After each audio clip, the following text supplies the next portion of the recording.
네, 오늘 이렇게 중요한 자리에 불러주셔서 고맙습니다. 저는 애프터 코로나 뉴 노멀 미중 경제 전쟁 어디까지 갈 것이라는 주제로 제 생각을 한번 나눠보겠습니다. 제 이야기 처음에 이제 두 가지 슬라이드를 보여드리고 싶은데요. 이 첫 번째 슬라이드고요. 금년 1월 15일 백악관에서 벌어진 상황입니다. 사실 많은 사람들은 트럼프가 쌓아올린 관세 폭탄이라 이렇게 알고 있는데 트럼프가 대통령이 되고 나서 1년간의 준비 기간을 거쳐서 중국을 상대로 한 관세 전쟁, 또 화폐 전쟁, 기술 전쟁 이것이 일단락이 돼서 1월 15일 날 이른바 페이즈 1 어그리먼트 1단계 합의를 이제 워싱턴 DC에서 했는데 이 사진이 굉장히 아마 앞으로 역사적으로 많이 인용이 될 것 같아요. 왜냐하면 두 가지 이유인데 트럼프 대통령이 앉아 있는 옆자리에는 그의 카운터파트인 시진핑이 없습니다. 중국 측의 협상 대표인 류허 수석 대표고요. 그러면 왜 시진핑은 여기 오지 않았을까 하는 그런 이제 의문을 던지게 하는데 또 동시에 1월 15일 같으면 중국은 이미 이제 우한을 중심으로 해서 우한 바이러스라는 나중에는 코비드-19 알려졌지만은 이미 창궐을 했고 또 2019년 그해 말 굉장히 양심적인 젊은이사 리원영 같은 사람들이 인간과 인간끼리 전이가 되는 이상한 게 나타났는데 왜 이거 중국 당국 시시하는 이런 상황이거든요. 이런 상황에서 이 무역 전쟁을 잠시 봉합하는 핵심은 중국이 미국으로부터 향후 2년간 평소 수입하는 물량보다도 추가적으로 2천억 불을 더 구매하겠다는 약속을 한 그런 내용인데 이 자리에 시진핑이 나타나지 않았다는 것 그리고 아마 이때 미국은 중국에서 그런 일이 벌어지고 있는 것에 대해서 심각하게 생각하지 않은 이런 상황인 것 같고요. 어떻게 보면 이 페이즈 1 어그리먼트가 미중 경제 전쟁을 휴전으로 돌리고 그 다음 단계로 갈 수 있는 계기를 마련한 것 같지만 그로부터 며칠 후에 이런 일이 벌어졌거든요. 제가 가지고 온 거는 미국 신문에 있는 기사 내용을 가지고 온 건데 여기 이제 보시는 이 남자분은 하버드 화학과 찰스 리브라고 굉장히 유명한 교수입니다. 노벨 화학상을 언젠가는 받을 수밖에 없다. 시간의 문제라고 하는데 이분이 1월 말 어느 날 자기 자택 앞에 FBI가 들어닥쳤어요. 그리고 체포가 됐습니다. 여러 가지 이제 차지가 있는데 핵심적인 내용은 중국의 천인 계획에 포섭이 돼서 굉장히 중요한 미국의 어떤 비밀을 넘겼다는 이런 의혹을 갖고 있고요. 이런 이야기는 뭐냐 하면은 미중이 한쪽으로는 협상을 하고 합의를 하지만 또 한쪽으로는 협상과 합의로는 치유할 수 없는 그런 부분이 있고 그 부분이 바로 오늘 전반부에 김성환 원장께서 굉장히 강조하신 이제 기술 전쟁이다 이렇게 생각이 됩니다. 천인 계획은 사실 이제 한국에서도 드디어 알려지기 시작했죠.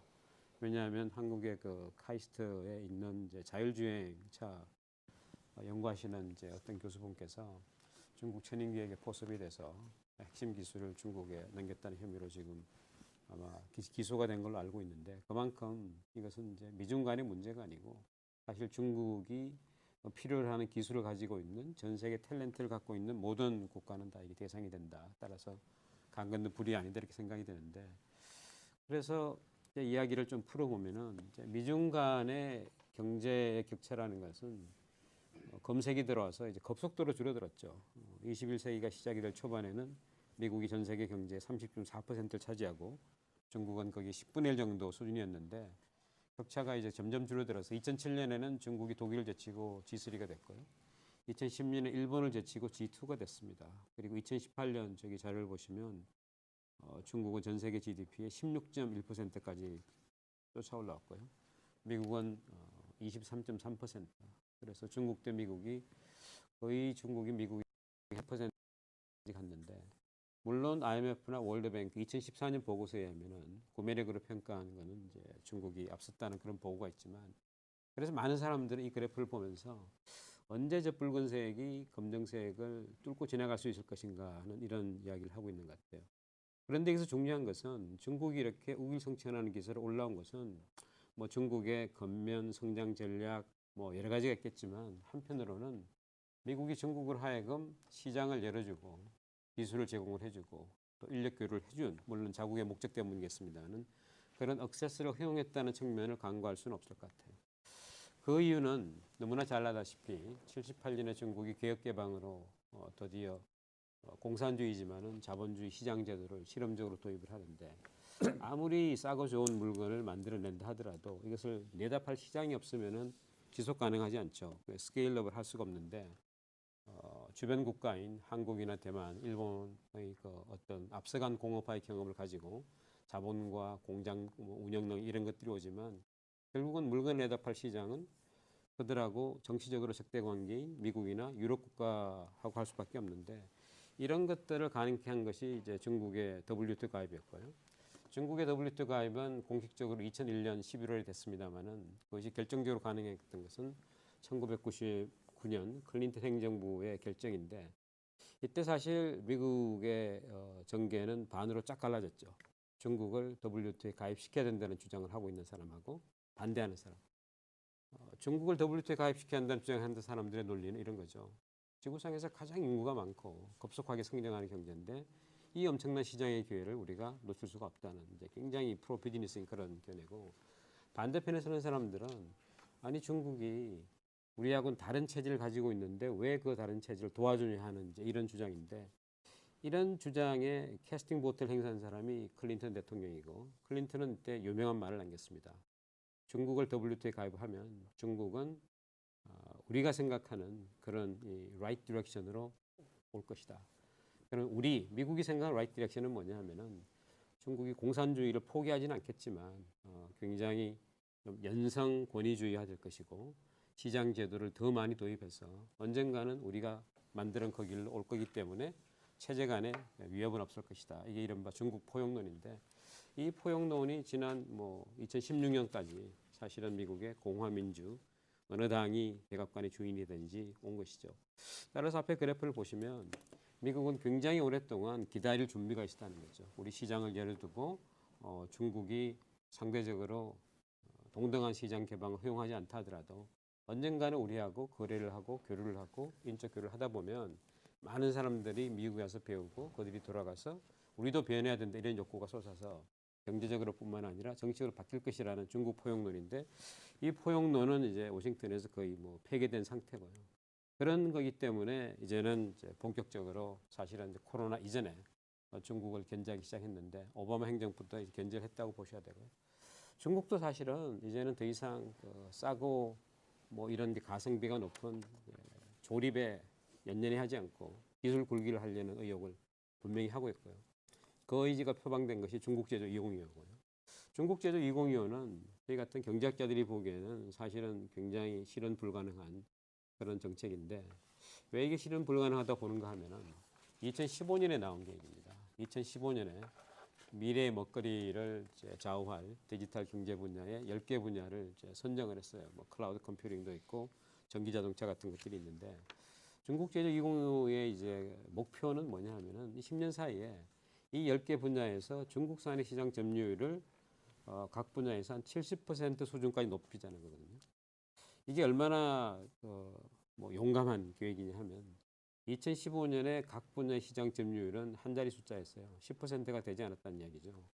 이 경쟁이 치열한 분야에서 중국이 어떻게 10년 사이에 어떤 진짜 무슨 용 빼는 재주가 있어가지고 70%로 갖고 있을지 그거는 이제 아무리 차이나 모델이라도 가능하지 않을 것 같은데 여기에 오늘 보여드린 천인계획 같이 우리가 갖고 있지 못한 기술을 스파이를 통해서 가지고 오는 것 그리고 합법적인 차이나 머니로 실리콘밸리 가서 M&A를 해서 기술을 확보하는 것 그리고 중국의 차별적인 기술 정책을 통해서 투자하는 기업들로부터 우리는 시장을 주니까 너는 기술을 달라 하는 이른바 이제 강제 기술 이전 이 세 가지가 복합이 돼서 해보겠다는 것인데 그 세 가지가 다 지금 국제 통상 체제하고 정면으로 위반하는 것이고 또 미국의 어텐션을 받으면서 중국은 공식적으로 이제 중국 제조 2025를 공식 문서에서 사용하고 있지 않지만 그렇다고 해서 이 계획이 사라진 것은 아니고 여전히 세련된 방식으로 이것을 구사하고 있다.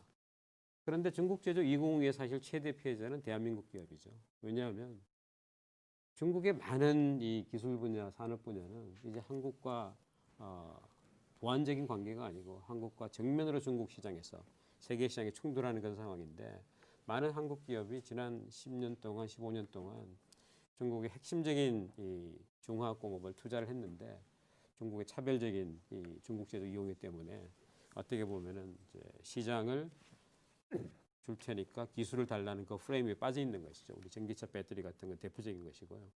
따라서 이런 이제 전략적인 지오폴리티컬 리스크가 정면으로 다가오고 있는 것입니다. 일찍 이카노미스트는 중국과 미국 사이에 벌어지고 있는 것을 디지털 경제 패권 다툼이다. 근데 중국은 다 알다시피 중국식의 산업 정책을 구사를 해서 만리장성에 버금가는 만리 방화벽을 쌓고 전 세계 통용되는 플랫폼을 중국에 통용되게 못한 다음에 자기의 인구를 이용을 해서 스케일업을 해서 중국판 유튜브, 중국판 페이스북을 만들어냈죠. 그래서 이제는 뭐 미국판 글로벌 플랫폼은 중국을 제외한 나머지에 통용된다면 중국판 플랫폼은 중국의 14개 인구 플러스 전 세계 퍼져 있는 이른바 그 중국 주재원 유학생 뭐 차이나 디아스포라를 활용해서 경쟁이 되고 있는 그런 상황인데 그러다 보니까 이제 중국이 이 디지털 시대가 되면서 빠른 속도로 미국을 따라왔다는 것이죠. 2019년 미국 의회에 제출된 미국 디렉터 오브 내셔널 인텔리전스의 공식 보고서에 따르면 민간 항공기 분야를 제외한 나머지 전 세계에서 경합하는 32개의 굉장히 이 안보와 산업용 양면으로 사용될 수 있는 기술 분야에서 미중 차이는 실질적으로 사라졌다는 것이 이제 미국의 평가고요. 물론 과장이 있을 수도 있습니다만은 그 보고서의 결론은 왼쪽에 있는 대로 중국은 미국의 최대 이념적 지오폴리티컬 위협이라는 것이 이제 미국의 결론이기 때문에 이것은 아마 11월 3일 대통령 선거의 승자가 누가 되더라도 굉장히 오랫동안 미국의 정치를 지배하는 어떤 이 이른바 그 자이트가이스트가 되지 않을까 하는 그런 생각을 하고 있습니다. 한편 중국도 이제 굉장히 변했다고 보는 것이 니콜라스 라디라는 이제 피러슨 연구소의 경제학자가 있는데요. 라디가 한 10년 전, 15년 전에는 중국을 이렇게 평가했습니다. 중국 사람이 공산주의 하는 것은 이거 역사적인 실수다. 중국 사람들은 뼛속까지 자본주의고 따라서 민간이 힘을 발휘하니까 중국이 이만큼 번성되고 드디어 중국은 이제 이런 힘을 바탕으로 해서 국가는 후퇴하고 민간 생태 앞에 간다는 민진국퇴라는 이야기를 하고 이념인 홍보다도 실용주의인 전이 앞섰다. 이런 이제 마케로 마우라는 책을 썼고 사실 많은 서방에 있는 정치가 뭐 협상가 그리고 학자들은 이게 시간이 문제지 중국은 우리가 만드는 그 길로 온다. 마치 그래서 2000년에 클린턴의 여선처럼 중국이 늦긴 하지만은 그 길로 오는 것처럼 보였어요. 그러다가 시진핑이 이제 권좌를 차지를 하면서 중국은 확연하게 후퇴하는 것 보입니다. 더 이상 개방은 없고요. 더 이상 개혁은 없고 1인 권력이 집중이 되면서 이제는 21세기 황제가 될 그런 상황이 됐고 곳곳에 공산당의 그립이 강해지면서 가장 충격적인 것은 국가보안법, 뭐 사이버 시큐리티 이런 것이 이제 돼서 중국에 투자를 하고 있는 외국 기업 또 중국 기업은 중국 당국이 요구를 하면은 언제든지 이 고객 정보를 노출을 해야 돼 이런 상황이 되기 때문에 이 차이나 모델의 위험성은 우리가 생각하는 차이나 리스크에 일찍이 생각하지 못했던 새로운 디멘전이다 이렇게 생각이 됩니다. 이게 또 이제 어떤 의미를 가지냐 하면은 홍콩 민주화 사태 때 저희가 이제 많이 본 것인데 왼쪽 슬라이드는 이제 어느 비가 오는 날 이제 시위 현장입니다. 여기 보시면 시위대와 경찰이 막 복잡하게 엉켜 있는데 저기 초록빛과 이제 파란색의 불빛이 보이죠. 이것은 뭐 방송국 중계 촬영에서 쏘는 불빛도 아니고요. 뭐 영화 촬영하는 장면도 아니고 시위대가 쏘는 불빛이에요. 시위대는 그들의 정체성을 가리기 위해서 마스크를 쓰고 있고요. 또 그들을 더 커버하기 위해서 불빛을 쏘면서 교란을 하는 것인데 그 이유는 오른쪽 사진이 잘 설명하고 있습니다. 홍콩 곳곳에 있는 그 안면 인식을 할 수 있는 이 CCTV 카메라를 철거하기 위해서. 중국이 가지고 있는 안면 인식 기술은 거의 뭐 세계 탑 수준이라고 생각이 되고요. 이 안면 인식 기술을 가지고 중국은 이제는 소셜 크레딧 시스템을 주면서 인민의 삶에 깊숙이 들어온 이런 시스템이고 따라서 미중 간에 벌어지고 있는 것은 이런 기술 경쟁을 넘어서서 오픈 소사이티 대 어떤 그 통제 국가 이른바 정치학자들이 이야기하는 디지털 레니니즘을 가진 이런 어떤 체제 간의 격돌이다 생각이 됩니다.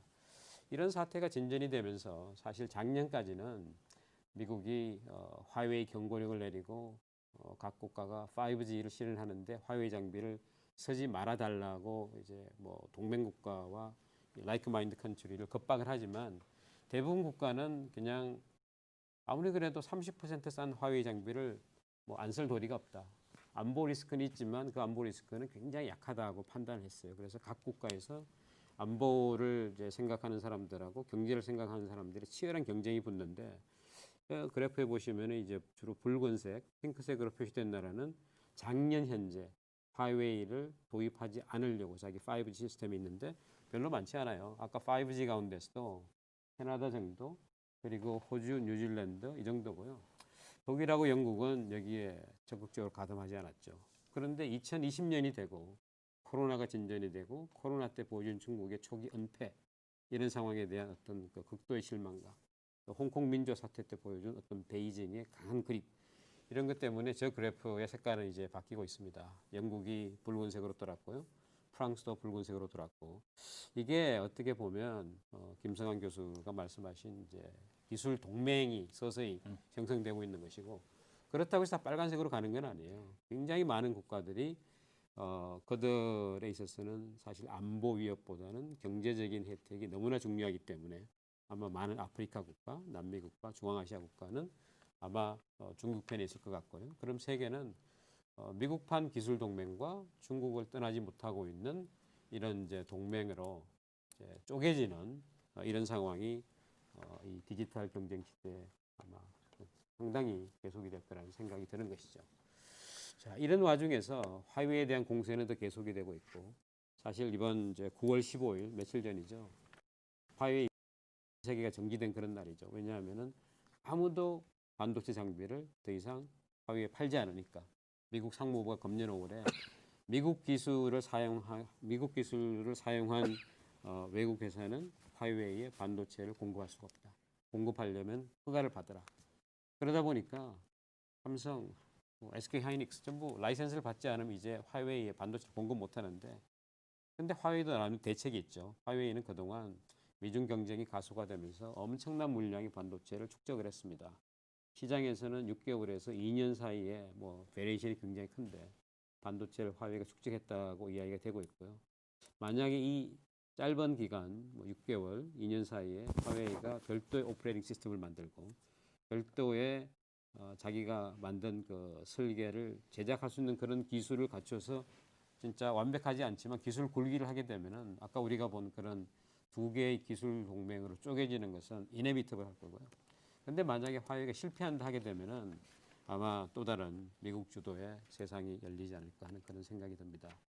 또 이제 뭐 틱톡 같은 이제 너무나 잘 알고 있는 것이고 어떻게 보면 틱톡 같은 것은 에피소드라고 볼 수 있는데 사실은 저는 이게 미중 간에 또 디지털 시대에 벌어지고 있는 어떤 에센스 같은 것인데 틱톡은 바이트댄스라는 이제 중국계 회사가 중국 아닌 글로벌 시장에 내놓기 위한 플랫폼이에요. 그러니까 중국은 통용이 안 됩니다. 처음부터 이제 고 글로벌 전략인데 이게 전 세계 10대, 20대들의 자기 표현의 아주 대표적인 플랫폼이 됐어요. 15초짜리 짧은 그런 영상물이고 또 굉장히 재밌고 재치 있는 걸 보여주는 것인데 미국 행정부가 가지고 있는 컨선은 뭐냐면 작년부터 여기에 있는 개인 정보들이 있는데 이런 것들이 노출이 돼서 중국이 가지고 있는 국가보안법 그걸 매치를 해가지고 베이징 이 정보를 다 가지게 되면은 엄청난 민감한 정보들이 베이징에 넘어간다.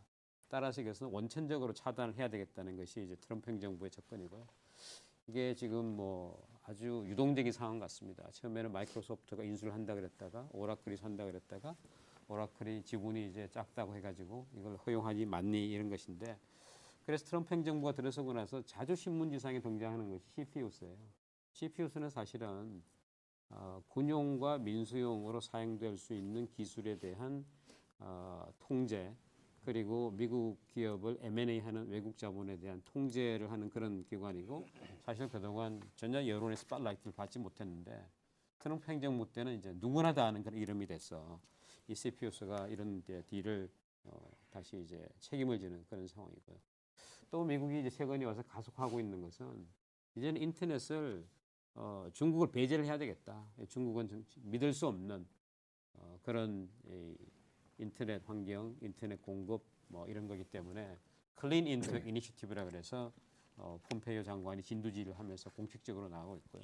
따라 동맹국한테 공식적으로 요구를 하고 있습니다.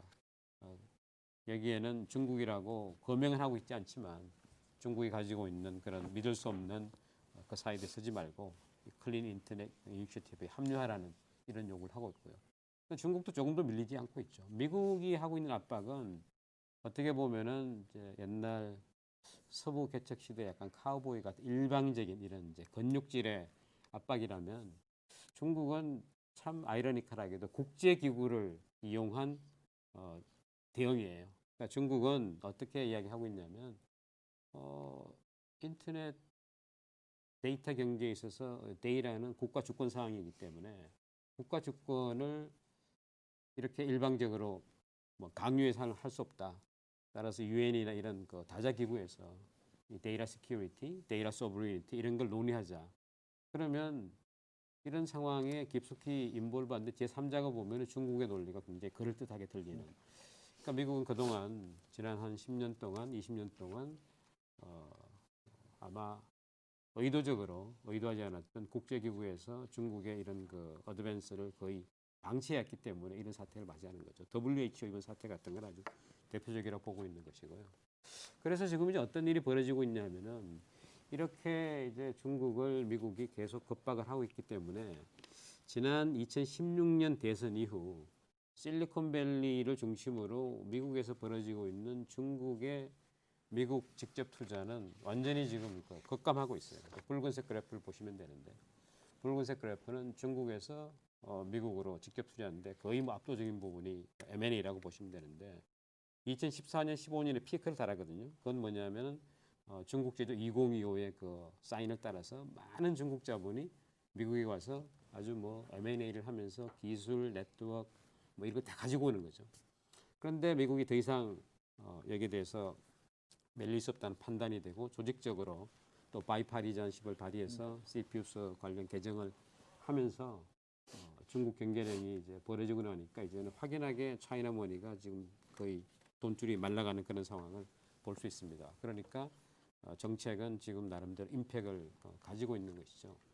그래서 이제 저는 결론적으로 어떻게 생각하는가 하면 미중이 숫자에 있어서는 어느 정도 뭐 타협을 할 수 있지만 예를 들어서 소이빈을 더 많이 사라, 항공비를 더 많이 사라, 그럼 우리 관세를 내려주겠죠. 이런 식의 딜은 주고받을 수 있지만 근본적으로 이 기술, 왜냐하면 심지어는 이게 체제하고 연결이 되기 때문에 여기에서는 우리가 알고 있던 기술 생태계가 이제는 양분될 상황이 있다. 왜 양분된다고 저는 보는가 하면 최소한 한 5년 전까지만 하더라도 실리콘밸리를 중심으로 한 우리가 알고 있는 이제 오리지널 중국의 선전을 중심으로 한 에이시안 실리콘밸리는 협력과 경쟁 사이였어요. 왜 협력이냐 하면 미국의 실리콘밸리에 있는 저 많은 엔지니어들 주로 이제 이 이민을 온 뭐 이란 출신일 수도 있고 우크라이나 출신일 수도 있고 중국 출신일 수도 있는데 세상에 보지 못했던 걸 만들어내죠. 그런데 문제는 이게 실험실에 머물러 있는 거예요. 상용화를 해야 됩니다. 근데 미국은 또 샌프란시스코는 캘리포니아는 많은 규제가 있기 때문에 상용화에 너무나 많은 시간이 걸려요. 근데 선전에 오면은 아무런 규제가 없습니다. 모든 실험을 아주 그냥 뭐 이 동시다발적으로 할 수 있어요. 그래서 중국은 모방창신이고 미국은 from zero to one이거든요. 근데 이 둘이 이제 이런 식으로 협력을 한 다음에 이 기술은 적시 상용할 수 있다. 이 기술은 상당한 수정이 필요하다. 이런 판단을 미국이 하는 게 아니라 중국이 하는 거예요. 그리고 나서는 이 둘은 이제 전 세계 소비자의 지갑을 열기 위해서 경쟁을 하는 것인데 이 생태계가 쪼개지고 있다는 것이죠. 이 생태계가 중국 중심의 생태계, 미국 중심 생태계로 쪼개지고 있다. 그래서 저는 이제 오늘 제 이야기를 계속 팔로우를 하셨으면 누가 대통령이 당선이 되더라도 중국에 대한 그런 강성 기조는 바뀌지 않을 것이라고 생각이 되고요. 그 이유는 김성환 원장님 말씀하신 대로 미국의 민심이 최근 몇 년 사이에 거의 뭐 반중국으로 돌았다. 2005년만 하더라도 거의 43%, 52% 미국 사람들이 중국에 호감이 있었어요. 그런데 이제 22% 떨어졌고요. 그리고 73% 사람이 지금 비호감 이 정도로 벌어지고 있기 때문에 여론을 먹고 사는 민주주의는 절대 무시할 수 없다. 그래서 저는 결론적으로 지금 벌어지고 있는 것이 이제 새로운 이제 뉴 노멀이다. 뭐 여기서 넥스 노멀로 부르고 계시지만 뭐 넥스 노멀로 부르도 될 것 같은데 이런 미중 간의 최근의 격돌이 이제 낳은 뉴 노멀은 저는 일단 글로벌 크라이시스에 아무도 리더가 없는 지지로 상황이죠. 지금 같은 팬데믹 상황이면은 아마 옛날 같으면 미국이 리더십을 발휘해서 또 중국도 나름대로 협조를 하고 협조를 끌어내서 백신을 개발하고 아마 가장 필요한 곳에 먼저 공급하는 그런 플랜이 나왔을 거예요. 그런데 지금은 이제 백신 경쟁이 벌어지고 있죠. 또 이 과정에서 우리가 알고 있는 룰 베이스 다자 체제는 거의 뭐 작동하고 있지 않다. WTO가 대표적이고요. 따라서 이제 WTO를 우회하는 그런 일들이 많이 벌어지고 있고 사실 미중 무역 전쟁도 WTO가 제대로 작동하고 있으면 거기에 분력을 가지고 가야 돼요. 그런데 그렇지 않다는 것은 이미 기능을 상실했다고 보는 것이고 또 제가 중요하게 생각하는 것은 중국이 이제 굴기를 하고 미국이 포용 정책을 할 때는 아무리 체제가 다르지만은 중국하고는 거래할 수 있다는 말하자면 트레이드와 시큐리티 사이에 거대한 방화벽이 있다고. 그런데 지금은 디지털 경쟁이 되고 핵심은 이 데이터의 안전성인데 데이터 안전성을 중국 모델은 이걸 시큐하지 못하기 때문에 단순히 화웨이에 무슨 멜웨어가 백도어가 있다는 것이 문제가 아니고 중국의 가버넌스가 그걸 해결하고 있지 못하기 때문에 아무리 트레이드 베네핏이 크다 하더라도 시큐리티 리스크가 해소가 안 되면 시큐리티가 드라이브 시트에 안 나.